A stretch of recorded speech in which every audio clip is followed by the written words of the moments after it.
Well, hello, friends, and welcome to this sermon for the fifth Sunday after Pentecost, Lectionary 13b. It's a sermon for June 27th, 2021.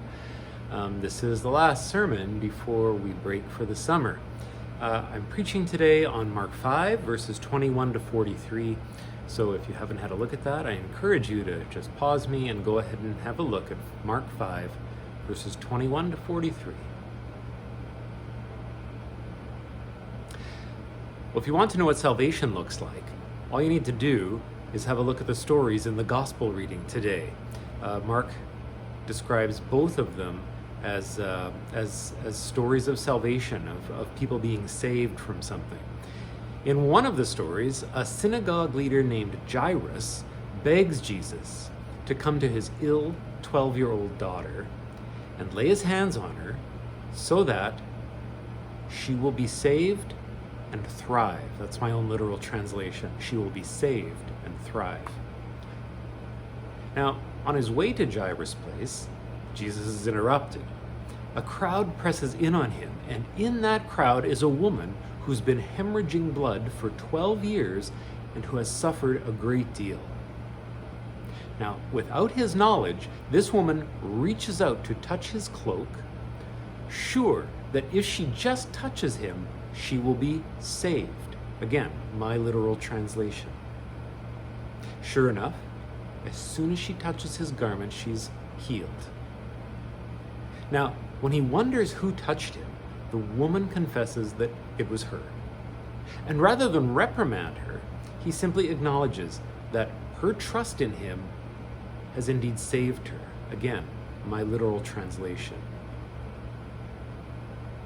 Now, by the time he continues on towards Jairus' house, word is brought to him that the daughter has already died. Well, Jesus simply tells Jairus not to be afraid, but to trust him. Jesus comes to the child, affirms she is only sleeping, not dead, takes her by the hand, and tells her to be resurrected. Yes, that's another literal translation of mine.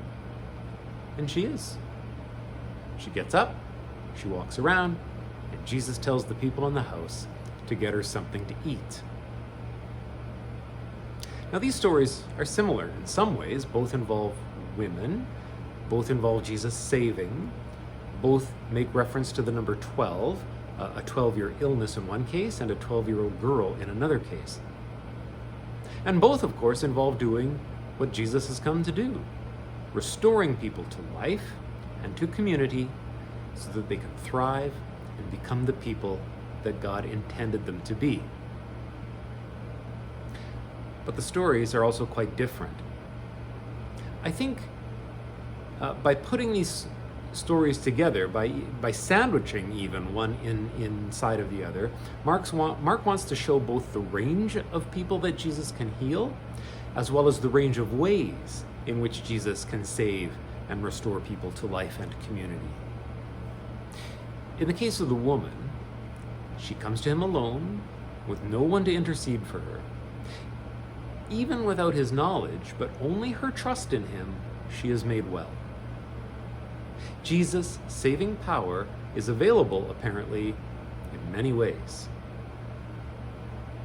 In contrast, in the case of the young girl, a concerned father comes to intercede on the girl's behalf and invites Jesus to his home, where Jesus takes the girl by the hand and speaks words to her. One of my takeaways is that there is no formula through which Jesus must operate. There are no magic steps through which people must proceed. Yes, Jesus does say to the woman, "Your faith has saved you," but I think all it means is that your trust in me has been vindicated, right? She trusts that Jesus can do something for her.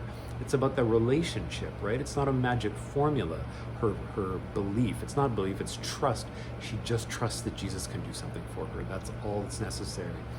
Jesus is powerful. Jesus is life, and that life can be accessed in many ways, directly or through someone interceding for you. By you coming to Jesus, or by Jesus coming to you. And even what Jesus heals from is interesting and diverse here, what Jesus saves from. Presumably, the woman had been having an unstoppable menstrual flow for 12 years. Obviously difficult enough in itself, but it may also have socially isolated her in her culture. Additionally, it would have prevented her from one of the only ways for her to gain status in her society, which is by bearing children. Her condition also impoverished her, the story tells us, as physicians took money for treating her without actually doing anything for her. And I just want to note here that Jesus never takes a dime for any healing, ever, or for anything he does. In the end, Jesus heals the woman from her affliction and restores her to wholeness, it says, to physical health, sure, but also to the possibility of bearing children, to her place in society, and to community. Jesus heals her and saves her from a lot. In the case of the girl, he heals her from, well, death. Jesus is powerful. Jesus is full of life. This is what Mark wants to communicate. Jesus is full to overflowing with life and saves even from death. He restores her to health. He restores her to her family. He restores her to walking around and doing the things she was made to do as a 12-year-old girl. So there is a very great range of things that Jesus saves us from. Apparently there's no limit on that, and there is no cookie-cutter way Jesus is bound to do it. This seems to be Mark's point in these stories. Well, this is obviously wonderful news, and I don't need to put up a big flashing light to announce that this is good news. This is wonderful news. There's apparently nothing Jesus can't save us from. Even, I often say, when no physical cure is possible, there is still always, I believe, the possibility of healing, right? Of real, genuine life, of restoration of some kind. I take a great deal of comfort from that. Just as I take a great deal of comfort in Mark's other point, which is that there is no one way in which we have access to the healing and saving that comes through Jesus. Jesus is quite free. Sometimes, like the woman, our coming to Jesus is simply a desperate act we undertake all on our own without even giving him a heads up. And that's okay, because Jesus is pretty gracious. And sometimes, like the young girl, we have people who come to Jesus on our behalf and appeal to him for our well-being. And that's okay too, because Jesus is pretty gracious. What I'm saying is there is no one correct way to access the life, the thriving that Jesus intends us for.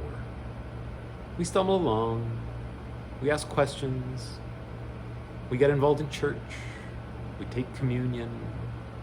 Sometimes we cry desperately in the night alone for Jesus to do something about the situation we find ourselves in. Sometimes there are lovely people praying for us, asking on our behalf, petitioning Jesus for us. And what I'm also saying is that there's no situation beyond Jesus' ability to bring new life. That trust that we have in Jesus opens us to the possibilities that Jesus will reveal to us.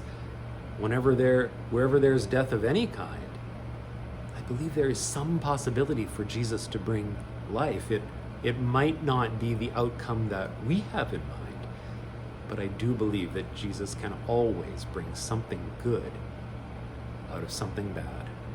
For that, after all, is what resurrection means. That, after all, is what it means to be saved. Amen.